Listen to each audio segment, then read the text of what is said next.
In the video for today, I'm going to show you a simple and easy method to get your WhatsApp link.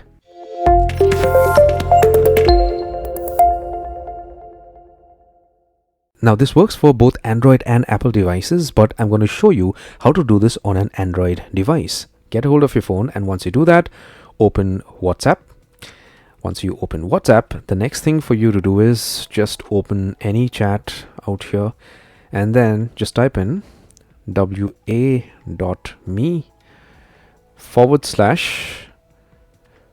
put in your full number with your country code. So let me put that in out here for my number, and then you just send the message to that contact, and this is going to be your link. So you could just copy this link and you could share it online anywhere. So you could go ahead and share it with maybe one of your friend or whoever, no problem. I hope this helps and I hope you get some value. If you did, give my video a thumbs up, subscribe, and hit the bell notification icon. Take care, my friend.